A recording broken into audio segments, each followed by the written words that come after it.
नमस्कार, मैं हूं आशीष चतुर्वेदी और मेरे साथ हैं कुशल गुप्ता। सबसे पहले देख लेते हैं कि अंतर्राष्ट्रीय बाजारों से कैसे संकेत देखने को मिल रहे हैं। एसजीएक्स निफ्टी पर नजर डालेंगे तो आपको हरे निशान में कारोबार नजर आएगा।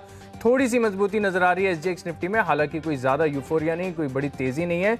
15,847 का जो है स्तर फिलहाल देखने को मिल रहा है। मामूली 10 अंकों की बढ़त देखने को मिल रही है। और अमेरिकन मार्केट्स में अगर आप देखें तो रिकॉर्ड स्तर के आसपास क्लोजिंग देखने को मिली। नास्डैक है, डाउ जोन्स है, वहाँ पे जितने भी इंडाइसेस अगर आप देखें तो अच्छा रुझान देखने को मिला। इंफ्रास्ट्रक्चर पर जो अमेरिकी सरकार खर्च करने जा रही है उसका एक असर है।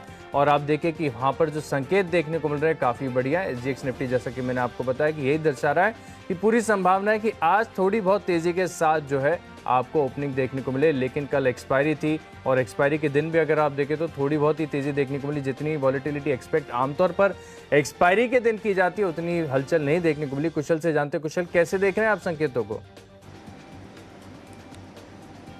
बिल्कुल, तो अमेरिकन मार्केट से जिस तरह के जो बाइडेन ने अपने इंफ्रास्ट्रक्चर डील का ऐलान किया है उसके बाद कहीं ना कहीं काफ़ी पॉजिटिविटी बनती हुई नजर आई वहाँ पर। S&P 500 और नैस्डैक की बात करें तो उन दोनों इंडाइसेस में आपको रिकॉर्ड स्तरों पर कारोबार होता हुआ नजर आया और कल के सत्र में करीब 1% की तेजी रही। साथ ही यूरोपियन मार्केट से भी काफ़ी पॉजिटिव एक्शन आते हुए नजर आए। लगभग अगर आप तमाम इंडाइसेस की तरफ नजर डालेंगे यूरोप में तो वो ऑलमोस्ट 1% की औसत से तेजी जो है कल के सत्र में बनती हुई नजर आई थी। हमारे भारतीय बाजारों में भी कल के सत्र में काफ़ी अच्छी तेजी बनी थी, लगभग 0.6-0.7% की। और एशियन मार्केट्स अभी जो दिखा रहे हैं वो भी पॉजिटिविटी के संकेत इंडिकेट कर रहे हैं। तो हाल फिलहाल अगर आप देखें तो शुरुआती जो ट्रेड होने वाला है वो तो लग रहा है कि पॉजिटिव ही हो सकता है। आशीष, तो आज के जो संकेत है कहीं ना कहीं यही इशारा कर रहे हैं कि बाजार में तेज़ी देखने को मिलेगी। तो कुशल फिर समझते हैं कि आज हमने जो फोकस लिस्ट है वो कैसे तैयार की है।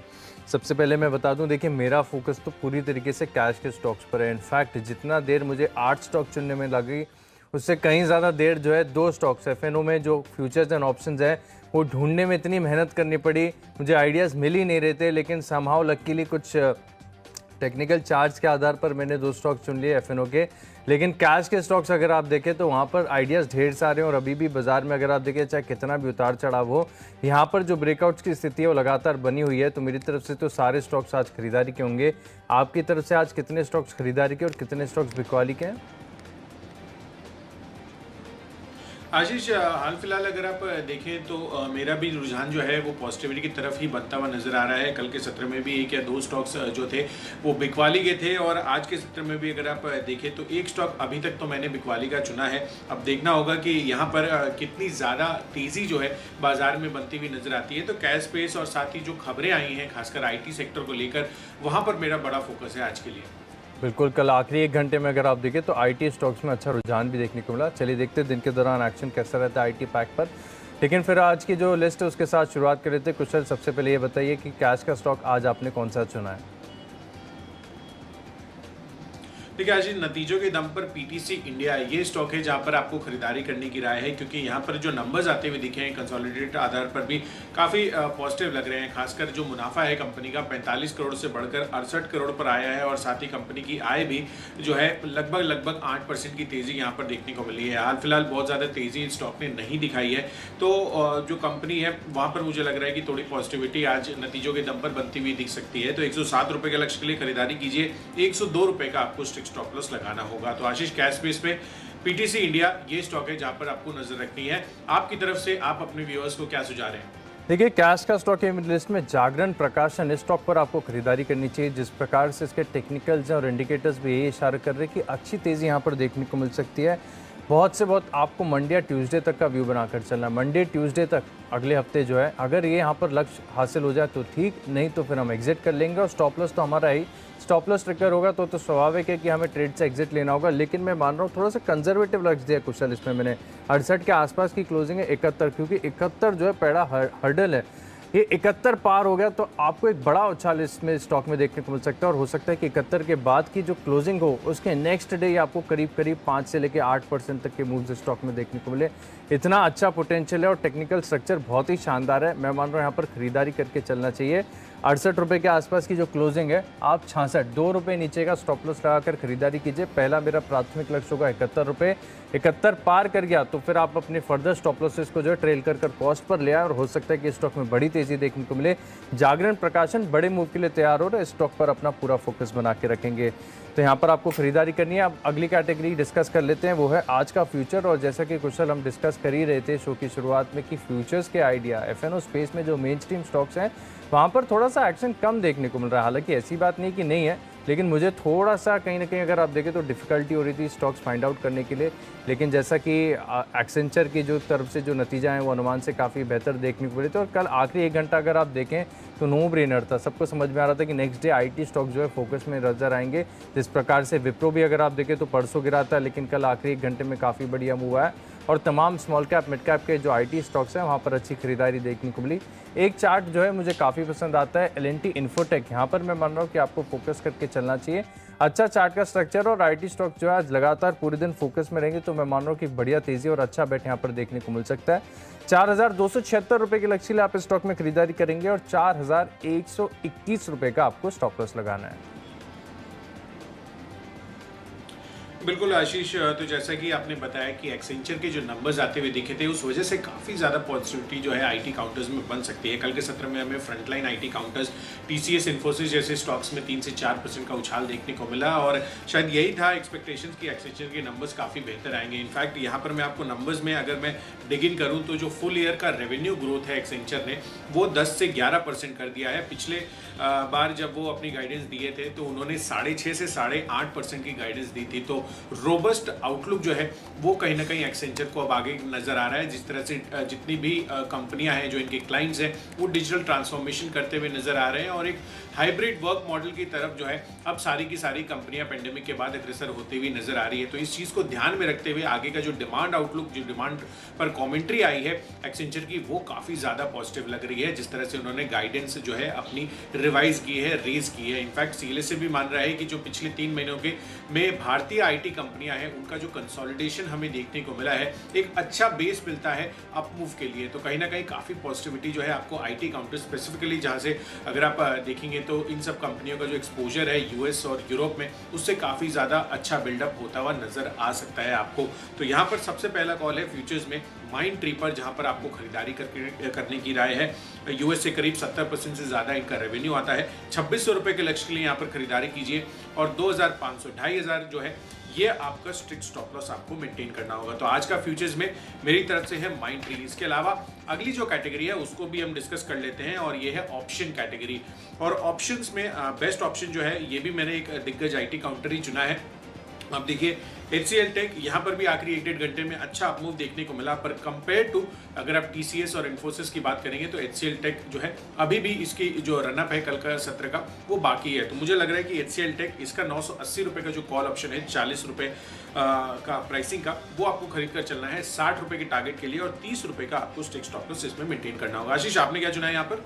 देखिए ऑप्शंस कैटेगरी में ऑटो दिग्गज M&M यहाँ पर आपको खरीदारी करके चलनी चाहिए। स्टॉक्स ने अगर आप देखें तो अभी तक प्रदर्शन अच्छा दिया नहीं है, लेकिन जिस प्रकार से इसके स्ट्रक्चर बन रहा है चार्ट्स पर, मैं मान रहा हूँ कि 792 के आसपास जो है कैश में चल रहा है। ये 775 के आसपास स्टॉक में थोड़ा सा बेस बना लिया, छोटी अवधि का ही है लेकिन बेस ज़रूर बना और हो सकता है कि यहाँ से आपको अपमूव देखने को मिले। वैसे भी 800 पार करने के बाद M&M काफ़ी बढ़िया लगता है और यहाँ से अगर आप देखें तो टेक्निकल्स के आधार पर भी ये फोकस में आते हुए दिखेगा।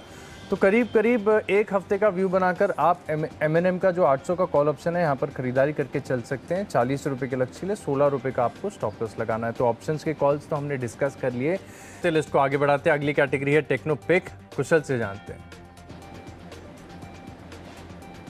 बिल्कुल आशीष, और टेक्नोपिक के लिहाज से मुझे कोटक महिंद्रा बैंक पसंद आ रहा है। इनफैक्ट निचले स्तरों से अच्छी रिकवरी आपको सेकेंड हाफ में इस स्टॉक में देखने को मिली। तो मुझे लग रहा है कि बाजार में ओवरऑल जो ग्लोबल संकेत आ रहे हैं, जो पॉजिटिविटी के इंडिकेशंस मिल रहे हैं, उस हिसाब से आप देखिए काफ़ी ज़्यादा करेक्ट हो चुका है स्टॉक। तो मुझे लग रहा है कि यहाँ पर कल का जो मोमेंटम सेकेंड हाफ में थोड़ा सा बनता हुआ नजर आया था वो आज भी जारी रह सकता है और इसीलिए 1790 के लक्ष्य के लिए यहाँ पर खरीदारी करनी है और 1715 रुपये का आपको स्टॉप लॉस रखना है।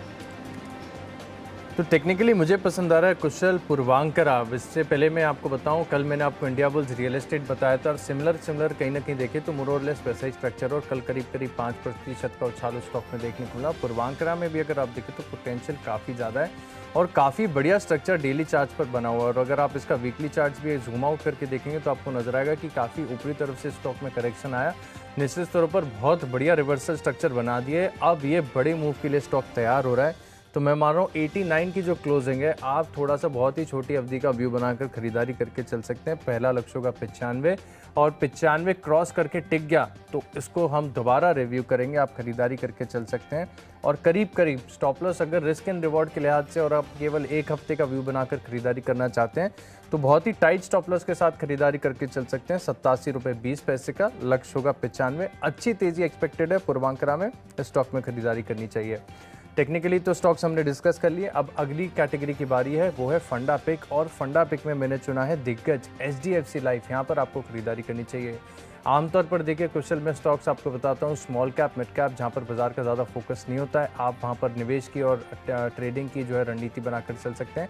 लेकिन कभी कभी मैं मानता हूँ कि आपको जो मेन स्ट्रीम स्टॉक्स हैं इन्हें भी मिस नहीं करना चाहिए। HDFC लाइफ अगर आप देखें तो सभी जानते कि फंडामेंटल्स, पैरेंटेज सब हर पैमाने पर अगर आप देखें तो कंपनी कितनी बढ़िया है। और सबसे अच्छी बात मुझे ये नज़र आती है कि भारत में अगर आप देखें तो इंश्योरेंस का पेनिट्रेशन मात्र 3 से 4% के आसपास है। और अब कोरोना काल में अगर आप देखें तो जो मेडिकल इंश्योरेंस है, लाइफ इंश्योरेंस है, इसकी अहमियत जो है भारत ने समझ ली है। और मैं मान रहा हूँ कि आगे जाकर फ्यूचर में अगर आप देखें तो यहाँ पर ग्रोथ के जो प्रॉस्पेक्ट्स हैं बहुत ही शानदार है, बहुत अच्छी ग्रोथ देखने को मिल सकती है। तो अगर आप बहुत ही लंबी अवधि के लिए भी इस स्टॉक में निवेश करना चाहते हैं तो भी कर सकते हैं। और टेक्निकली तो ये भी दर्शा रहा है इसका चार्ट कि यहाँ पर आपको छोटी अवधि में भी बढ़िया पैसा बनते हुए नजर आएगा। 720 के आसपास की क्लोजिंग है, छोटी अवधि में 900 और लंबी अवधि के लिए तो सिर्फ इसे buy and hold, buy and forget. Stop loss अगर आप ट्रेडिंग के लिहाज से खरीदना चाहते हैं तो 684 का होगा, लेकिन बाय एंड फॉरगेट के लिहाज से अगर आप देखें तो HDFC एक प्रेफर्ड पिक है, खरीदारी करेंगे।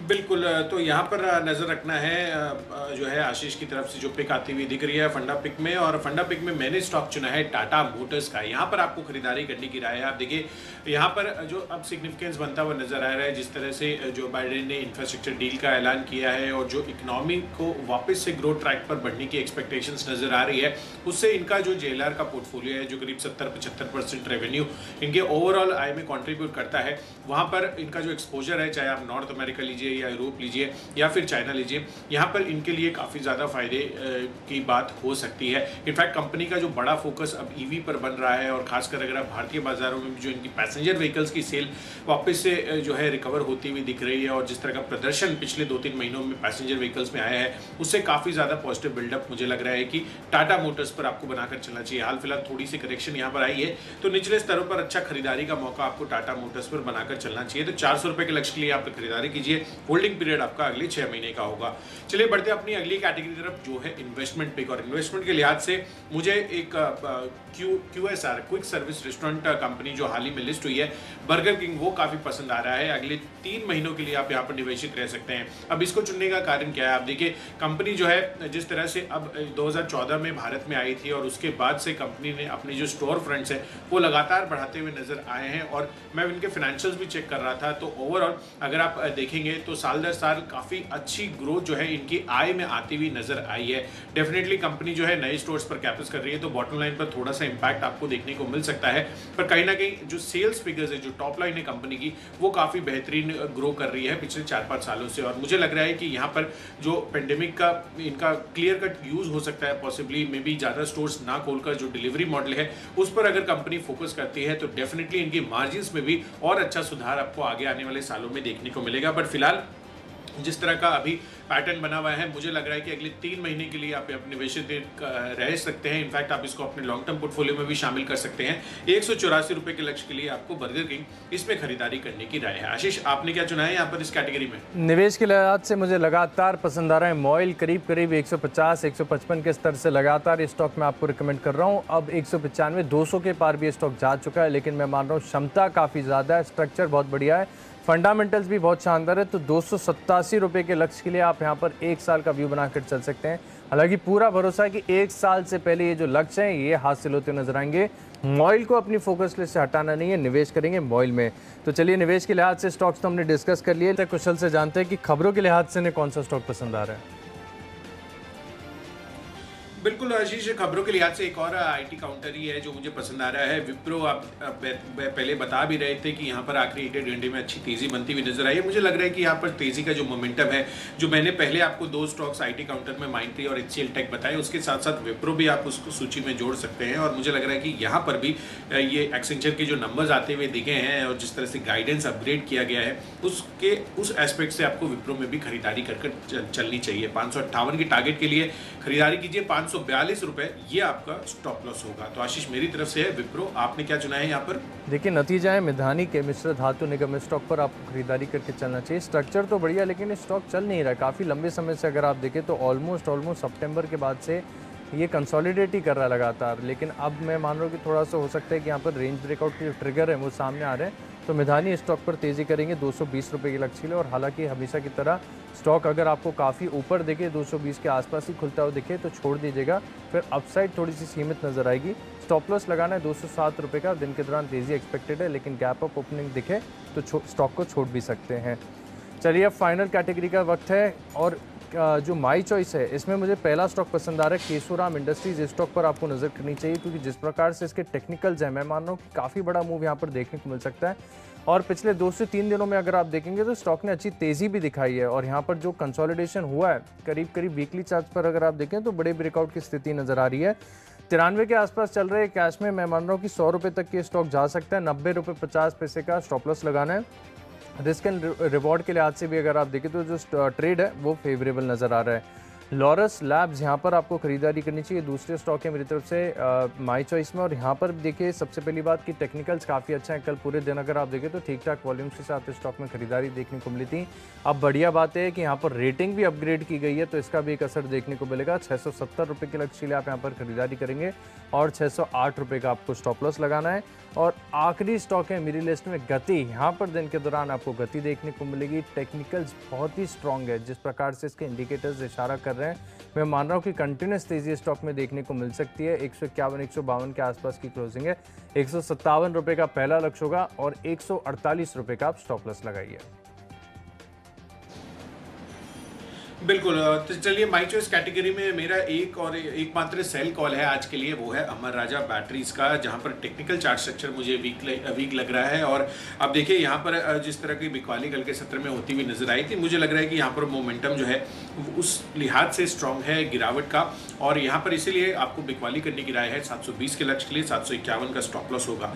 चलिए, साथ ही दूसरा जो कॉल है माई चॉइस में वो है डाबर का। आप देखिए, यहाँ पर अगले 3 महीनों के लिए निवेशित रह सकते हैं। वैसे भी जो आयुर्वेदिक कंपनियां हैं वहाँ पर अब बड़ा फोकस बनता जा रहा है पेंडेमिक के बाद। और इनके जो हेल्थ सप्लीमेंट्स है वो काफ़ी अच्छी सेल्स ग्रोथ आप देखिए पिछले साल भी पेंडेमिक के दौरान दिखाते हुए नजर आए थे। तो एक कंसिस्टेंट डिमांड ट्रेजेक्टरी बनती हुई नजर आ सकती है। वैसे भी इन्होंने हाल फिलहाल ही जो ऐलान किया था कि मध्य प्रदेश में जो सबसे बड़ी फैसिलिटी है इंडिया में, ये वो लाने वाले हैं और उसकी कंस्ट्रक्शन जो है ऑलरेडी शुरू कर दी है इन्होंने। तो डाबर पर नजर रखिए, अगले 3 महीनों में आपको 650 रुपये के टारगेट यहाँ पर देखने को मिल सकते हैं। और तीसरा कॉल है माई चॉइस कैटेगरी में भारत फोर्ज का। आप देखिए, ऑटो एंसिलरी कंपनियां और खासकर जिनका एक्सपोर्ट ओरिएंटेड कारोबार है या फिर यूएस और यूरोप से जिनकी भी आय ज़्यादा आती है, वहाँ पर आपको अब फोकस करना चाहिए। जिस तरह से वहाँ के मार्केट्स और इकोनॉमी में लगातार सुधार आता हुआ नजर आ सकता है। और जो इंफ्रा डील का अनाउंसमेंट हुआ है वो भी काफ़ी अच्छी ट्रेजेक्टरी स्टॉक में आपको आगे के लिए देखने को मिल सकती है। बट आज के लिए भी मुझे लग रहा है कि मोमेंटम इसमें स्ट्रांग रह सकता है। इसीलिए 750 के टारगेट के लिए यहाँ पर खरीदारी कीजिए। 727 ये आपका स्टॉप लॉस होगा।